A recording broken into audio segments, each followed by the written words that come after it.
ध्यान से सुनो, क्योंकि जैसी सोच होगी वैसा ही जीवन बनेगा। सुबह का समय था। सूरज धीरे धीरे पहाड़ियों के पीछे से निकल रहा था। हवा में हल्की ठंडक थी, लेकिन उस ठंडक में भी एक अजीब सी शांति घुली हुई थी।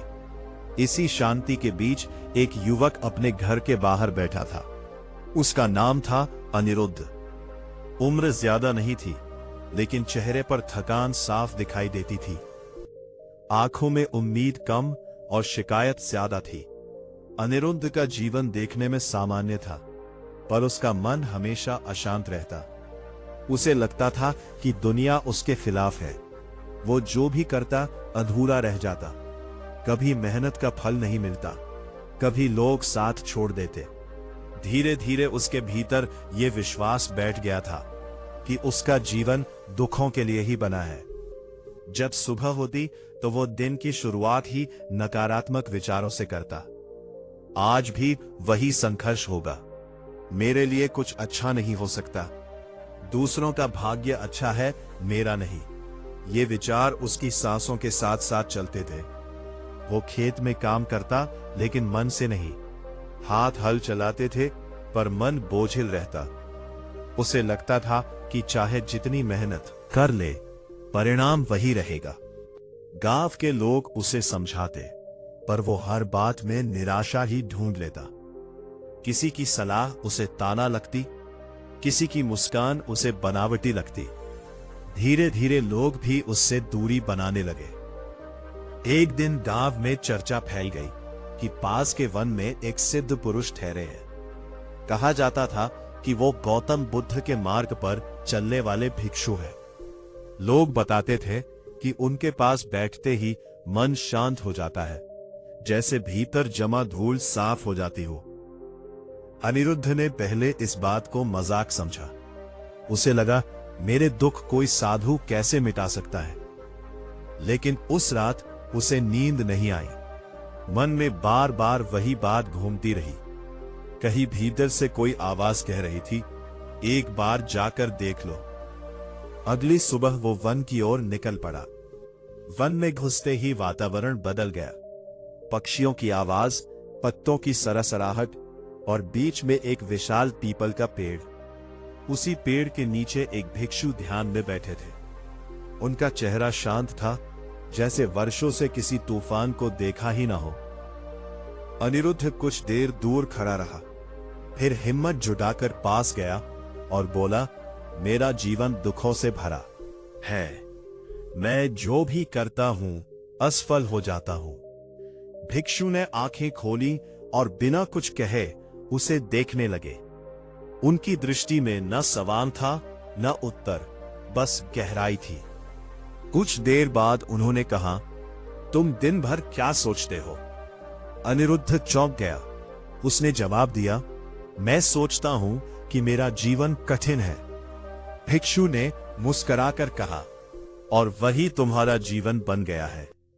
अनिरुद्ध को यह बात अजीब लगी। उसने कहा, मेरी परिस्थितियां कठिन हैं, इसलिए मैं ऐसा सोचता हूं। भिक्षु ने जमीन से एक सूखा पत्ता उठाया और बोले, यह पत्ता सूखा क्यों है? अनिरुद्ध बोला, क्योंकि इसे पानी नहीं मिला। भिक्षु ने कहा, ठीक वैसे ही तुम्हारे विचार सूखे हैं, इसलिए तुम्हारा जीवन भी सूखा लग रहा है। अनिरुद्ध चुप हो गया। पहली बार किसी ने उसकी समस्या को दोष नहीं दिया, बल्कि उसकी सोच की ओर इशारा किया था। भिक्षु ने आगे कहा, मन एक दर्पण है, जो दिखाओगे वही दिखेगा। अनिरुद्ध वहां से लौटा, लेकिन वह वही व्यक्ति नहीं था जो आया था।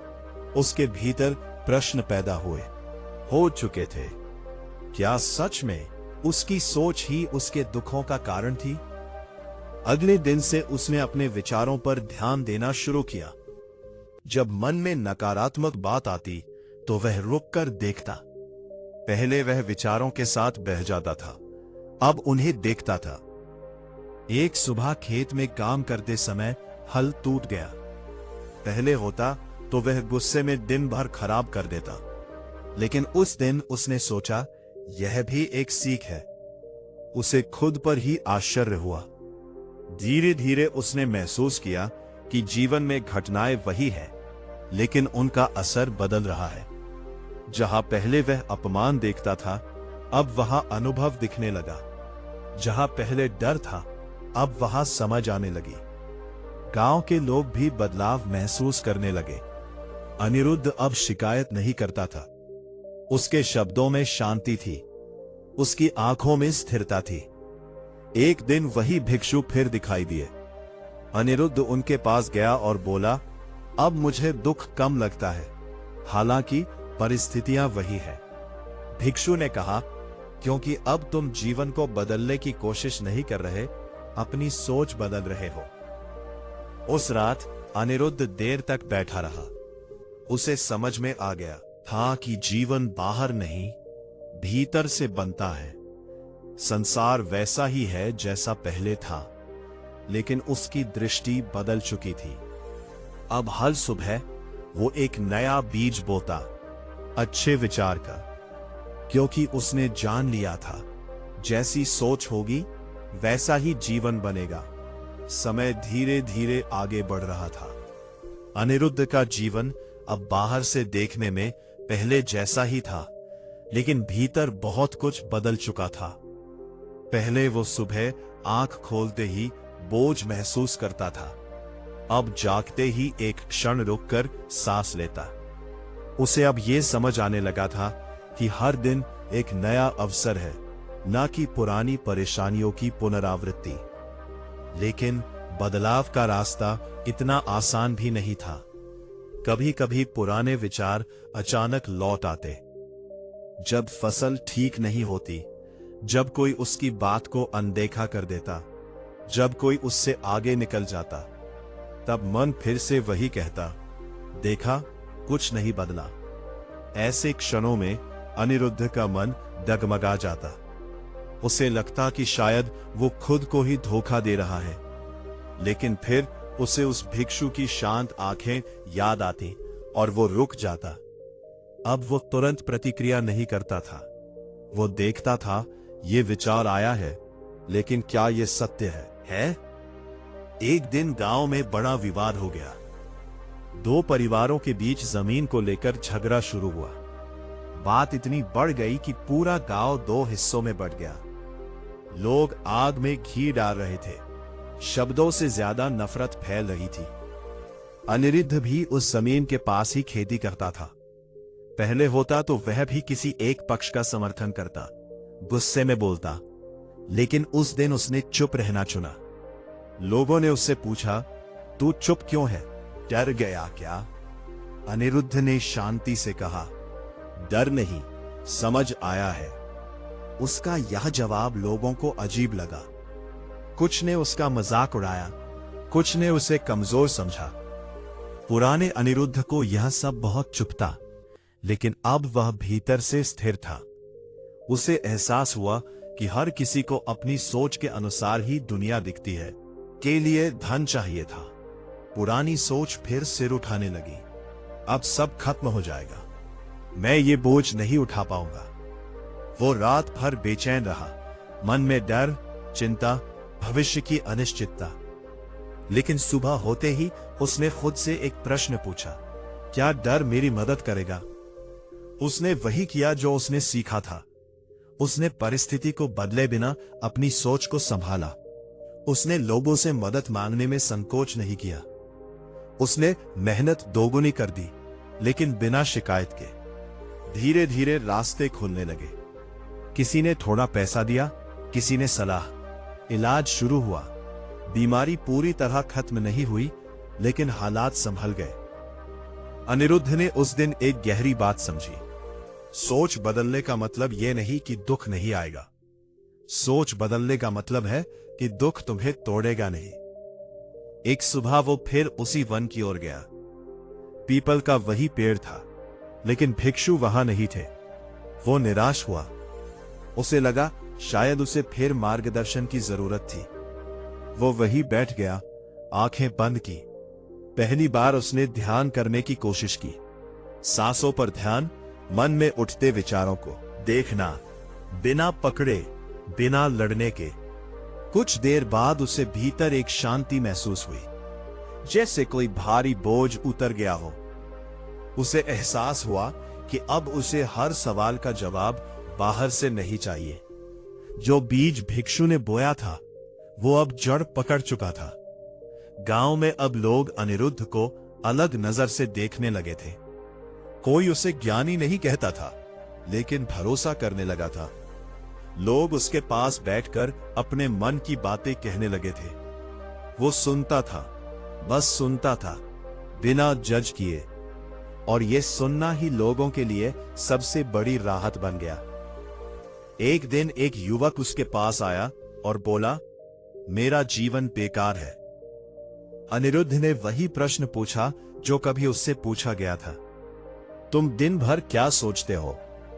उस क्षण उसे समझ आया कि जीवन एक धारा है, सोच बदलो तो दिशा बदल जाती है। उस रात आकाश में तारे चमक रहे थे।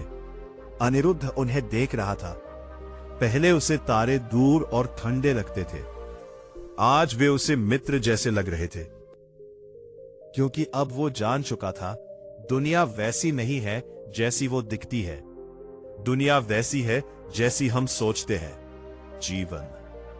जीवन तो बस उसी सोच की परछाई है। समय के साथ अनिरुद्ध का नाम पूरे गांव में फैलने लगा था। वो कोई विद्वान नहीं था, ना ही उसने कभी उपदेश दिए, फिर भी लोग उसके पास बैठकर हल्का महसूस करने लगे थे। उसके शब्द कम होते थे, लेकिन मौन में एक अजीब सी शक्ति थी। पहले लोग उसे असफल मानते थे, अब वही लोग उसकी शांति से प्रभावित थे। लेकिन भीतर की यात्रा अभी पूरी नहीं हुई थी। एक दिन गांव में दूर से आए कुछ व्यापारी ठहरे। वे चमकदार कपड़े पहनते थे, उनके पास धन था, घोड़े थे और उनके शब्दों में आत्मविश्वास था। गांव के युवा उनसे प्रभावित हो गए। वे कहने लगे कि असली जीवन तो बाहर है, यहां तो बस संघर्ष है। अनिरुद्ध ने भी उनकी बातें सुनी। एक क्षण के लिए उसके भीतर हलचल हुई। मन ने कहा, अगर मेरे पास भी इतना धन होता तो शायद जीवन आसान हो जाता। ये विचार आते ही वो रुक गया। उसे एहसास हुआ कि ये वही पुराना जाल है, तुलना का। उसने पहली बार देखा कि नकारात्मक सोच सिर्फ दुख से नहीं, लालच से भी पैदा होती है। उसी रात वो बेचैन रहा। उसे लगा कि शायद उसने जो शांति पाई है वो नाजुक है। अगर कोई बाहरी चीज उसे हिला सकती है तो क्या वो वास्तव में स्थिर है? अगली सुबह वो गांव छोड़कर चल पड़ा। उसे नहीं पता था कि कहां जाना है, बस इतना जानता था कि उसे खुद को परखना है। वो जानना चाहता था कि उसकी सोच बदली है या सिर्फ परिस्थितियां। रास्ता लंबा था, धूप तेज थी, पैरों में थकान थी। पहले होता तो वो हर कदम पर शिकायत करता, लेकिन अब वो हर थकान को महसूस करता, बिना विरोध के। रास्ते में उसे एक बूढ़ा आदमी मिला जो लकड़ियां ढो रहा था। शरीर झुका हुआ था, पर चेहरे पर संतोष था। अनिरुद्ध ने पूछा, इतनी उम्र में भी आप इतना बोझ क्यों उठाते हैं? बूढ़ा मुस्कुराया और बोला, बोझ लकड़ी का नहीं, सोच का होता है। यह सुनकर अनिरुद्ध ठहर गया। उसे लगा जैसे जीवन बार बार उसे वही बात अलग अलग रूप में सिखा रहा हो। कुछ दिन बाद वो एक नगर पहुंचा। वहां शोर था, भीड़ थी, भाग दौड़ थी।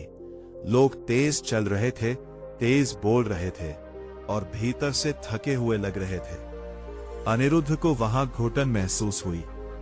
उसने एक सराय में काम करना शुरू किया।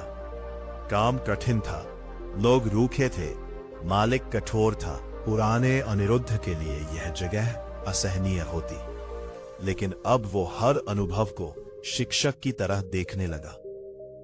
एक दिन मालिक ने बिना वजह उसे डांट दिया, भीड़ के सामने। कुछ लोग हंसे। उस क्षण उसका मन कांप उठा। अपमान की आग भीतर उठी, लेकिन उसने कुछ नहीं कहा। रात को वो देर तक जागता रहा। सवाल उठता रहा, क्या चुप रहना कमजोरी है?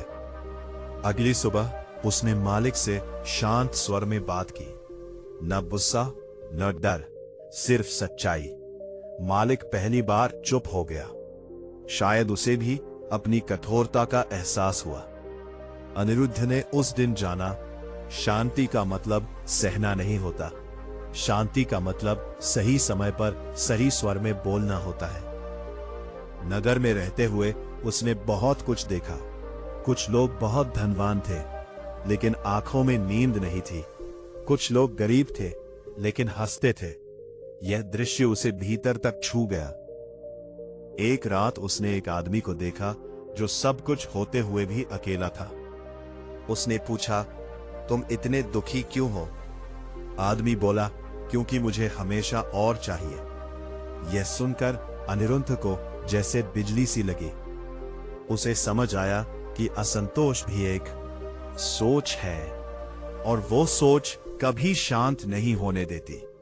कुछ महीनों बाद वो वापस गांव लौटा। वही रास्ते, वही खेत, वही लोग, लेकिन अब वो वही इंसान नहीं था। गांव को देखकर उसे लगा जैसे वो पहली बार इसे देख रहा हो। लोगों ने उसका स्वागत किया, लेकिन इस बार वो केंद्र नहीं बनना चाहता था। वो बस जीना चाहता था। एक शाम वो नदी के किनारे बैठा था। पानी बह रहा था, बिना रुके, बिना सोचे। उसने महसूस किया कि जीवन भी ऐसा ही है। जब हम उसे रोकने की कोशिश करते हैं, तब दुख पैदा होता है। उसी क्षण उसे उस भिक्षु की बात याद आई। मन दर्पण है। अब वो समझ गया था, दर्पण को साफ रखो तो तस्वीर खुद सुंदर हो जाती है। उस रात उसने पहली बार ये महसूस किया कि अब वो किसी खोज में नहीं है, न सुख की, न ज्ञान की। वो बस जागरूक है, और जागरूकता ही असली स्वतंत्रता है। क्योंकि अब वो जान चुका था, जीवन जैसा है वैसा नहीं बदलता। बदलती है उसे देखने वाली सोच। और जैसे ही सोच बदलती है, पूरा जीवन बदलता हुआ दिखाई देने लगता है। ये सिर्फ कहानी नहीं थी, ये तुम्हारी सोच से जुड़ा सच था। अगर ये कहानी दिल को छू गई हो तो अभी लाइक करो, क्योंकि एक लाइक किसी और की सोच बदल सकता है। चैनल को सब्सक्राइब करो ऐसी ही शांति भरी कहानियों के लिए।